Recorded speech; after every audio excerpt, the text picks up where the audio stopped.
ассалому алайкум бинандаҳои азизу гиромӣ, ин барномаи иттилоотии ахбор аст ки мустақиман аз телевизиони Тоҷикистон манзури шумо менамоем. бинандагони гиромӣ, ҳоло паёми шодбошии асосгузори сулҳу ваҳдати миллӣ, пешвои миллат, президенти ҷумҳурии Тоҷикистон муҳтарам Эмомалӣ Раҳмонро ба муносибати иди Саиди Фитр манзури шумо менамоем.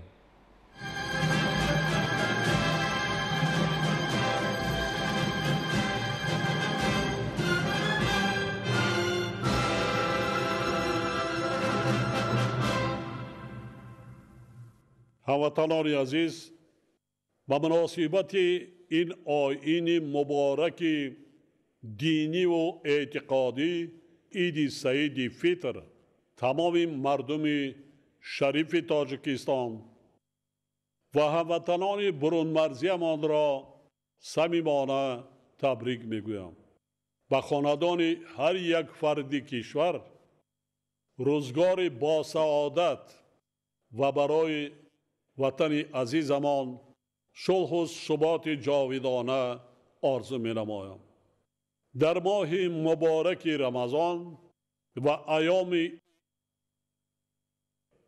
ҳар як фарди бедордил кӯшиш мекунад ки амали хайре анҷом диҳад, дили ятимону маъюбонро шод гардонад, ба беморон ва оилаҳои камбизоату бесаробон монда дасти кӯмак дароз намуда соҳиби сабоб гардад. дар арафаи ид анҷом додани хайру садақот ва саховат кардан анъана ва суннати неке мебошад ки мардуми мо ба он эътибори ҷиддӣ медиҳанд. тибқи аҳкоми шариат ҳар бандаи муъмин ва эътиқодманд маҳз барои он хайру садақот мекунад ё амали некеро анҷом медиҳад ки дар номаи аъмолаш навишта мешавад ва баъд аз марг, яъне дар охират, боиси саодат ва растагории ӯ мегардад. агар чунин аст, пас беҳтар нест ки ҳар як бандаи муъмин кӯшиш намояд ки гуноҳ накунад ва дили касеро наранҷонад. ҳамчунин беҳтар аст ки фарзанди солеҳ барои зинда нигоҳ доштани номи неки гузаштагон ва махсусан падару модари худ макони зисти ятиме, оилаи бесаробонмонда ё камбизоату маъюберо обод созад, роҳеро таъмир намояд, ба маҳале об барорад, дар бунёди муассисаи таълимиву тиббӣ ё дар таъмири он саҳм гузорад, бо ташкили коргоҳе ҷойи корӣ таъсис диҳад ё дигар амалеро анҷом диҳад ки ба дигарон манфиат бахшад ва савоби ҷория дошта бошад. ин корҳо нисбат ба баргузории ҳар гуна маъракаҳои ёдбуд, оростани дастархони зоҳирпарастона ва исрофкорӣ албатта савоби бештар доранд. ба мардуми ниёзманд аз қабили ятимону маъюбон, беморону бесаробон мондагон ва дигар шахсони камбизоату эҳтиёҷманд дасти ёрӣ дароз кардан дар Қуръони Карим ҳамчун омилҳое зикр шудаанд ки боиси хушнудии худо мегарданд. дар ин бобат خداوند در آیت 160 سوره انعام به طور مشخص می‌فرماید هر کس کار نیکی انجام دهد پاداش او 10 برابر است. پیغمبر اسلام وابسته به این مسئله در یک حدیث خود فرموده است وقتی بنده میمیرد عمل و هر رابطه‌ای که با دنیا داشت از وی قطع می‌گردد غیر از 3 چیز: صدقه جاریه، علمی که مورد استفاده دیگران قرار گیرد و فرزند نیکی که برای او دعا کند. از این رو مردم از جمله جوانان در زندگی خود کوشش نمایند که عملهای خیری به منفعت جامعه روان نشده و به رشد دانش و معرفت نگرانیده شده را انجام دهند.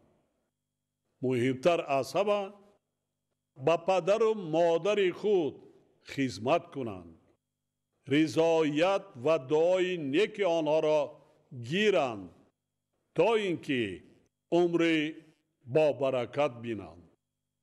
هموطنان عزیز، باعث قناعتمندی است که مردم ما بعد از قبول قانون جمهوری تاجیکستان درباره تنظیم عنعنه و جشن و مراسم ماهیت و منفعت آن را درست درک نمودند. امروز مبلغ‌های صرف شده شهروندان برای بهتر کردن شرایط زندگی، بنیاد و آباد گردانیدن منزل‌های استقامتی و دیگر عمل‌های خیر روانه شده ایستادند.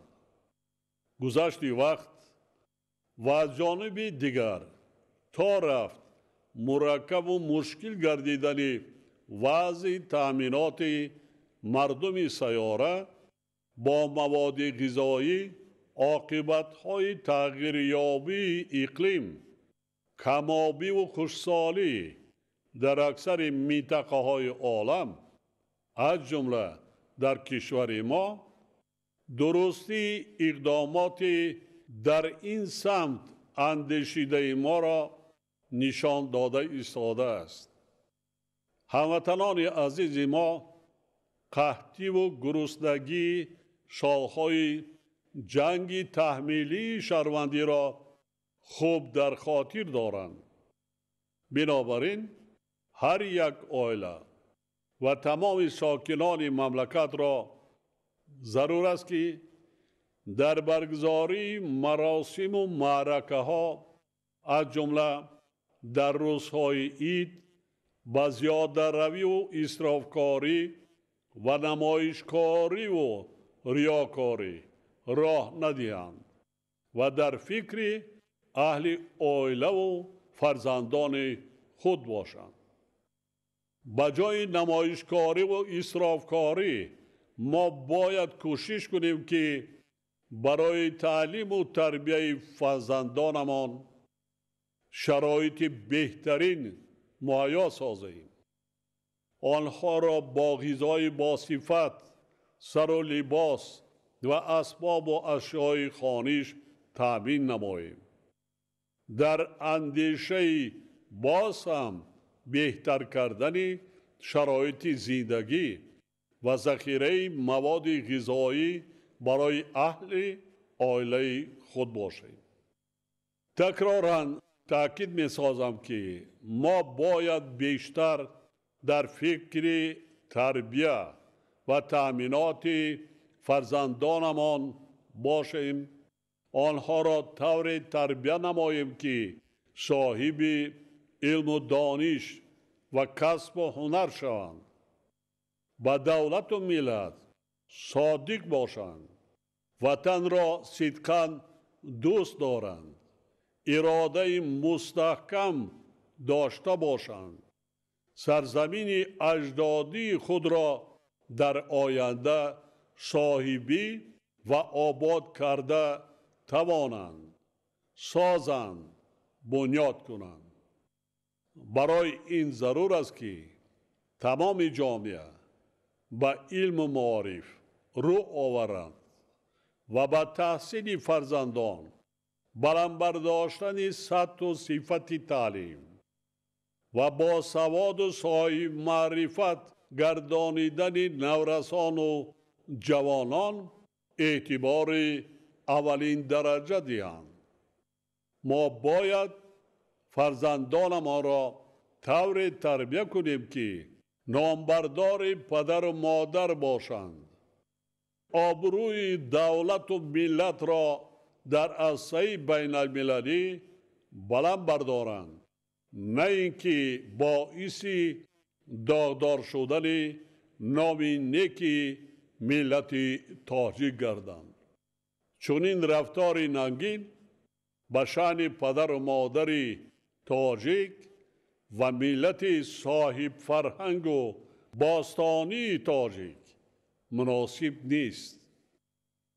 پس بیایید فرزندانمان را درست تربیت کنیم، آنها را علم و دانش و آداب و اخلاق حمیده آموزانیم، صاحب کسب و هنر گردانیم که آینده یعنی بعدی سر ما و شما در زندگی اذیت نکشند و راگم نزنند.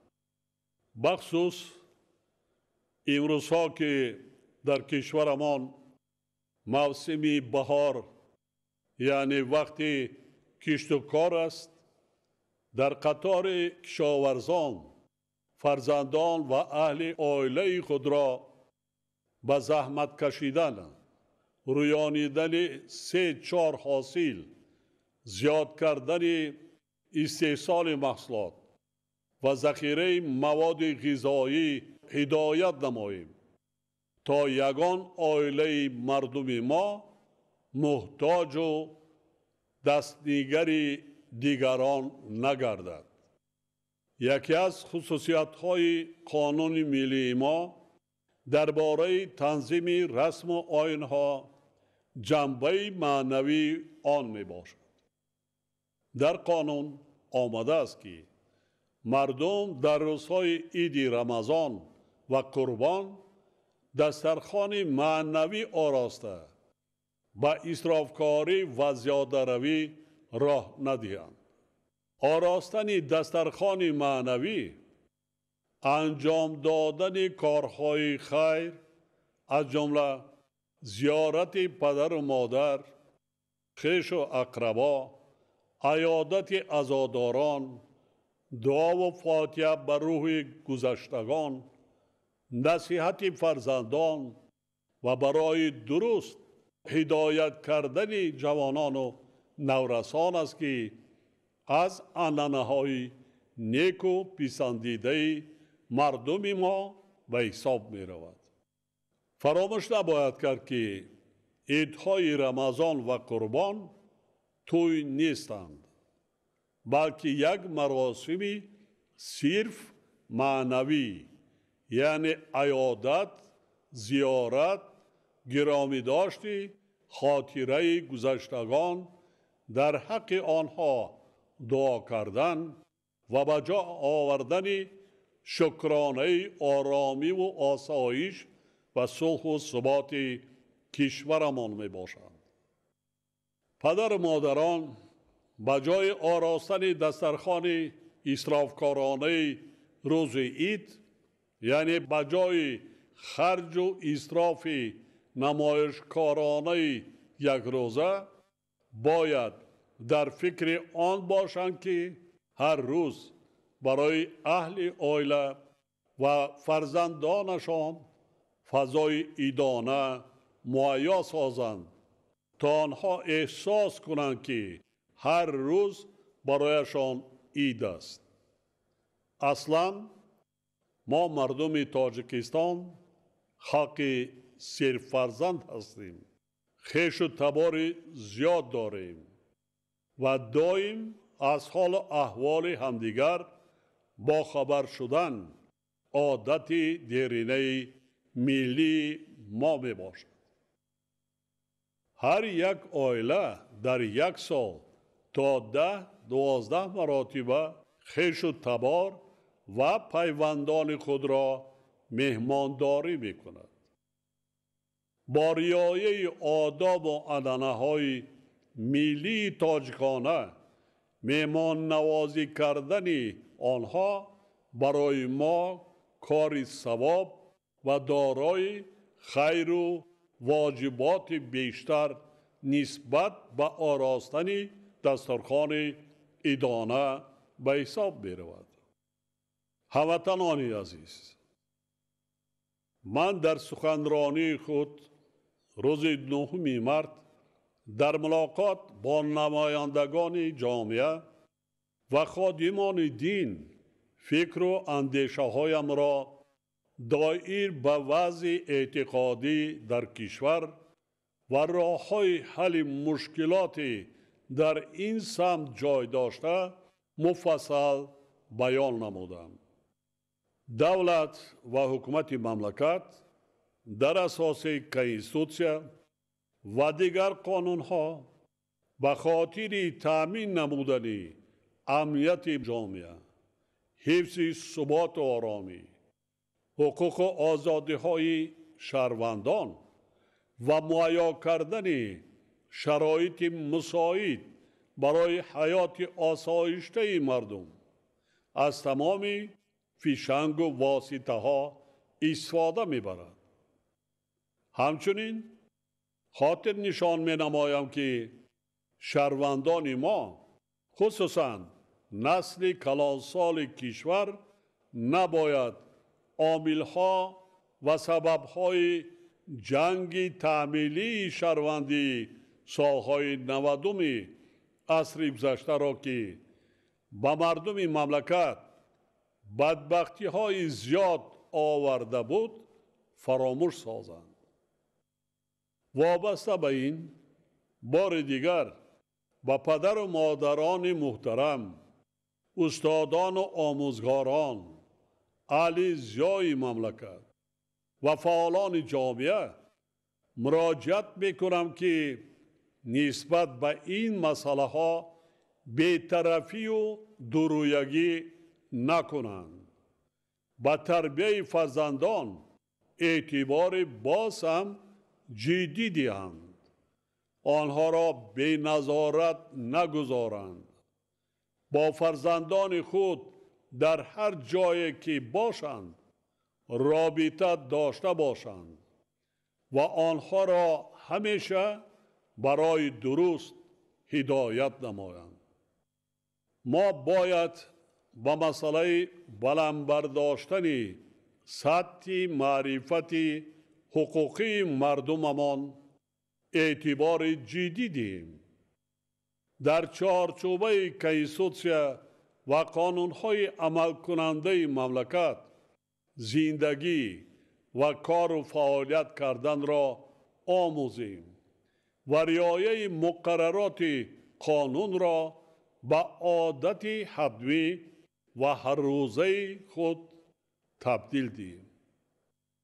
ما دیده ایستاده‌ایم که وضعیت جهان معاصر چقدر حساس گردیده.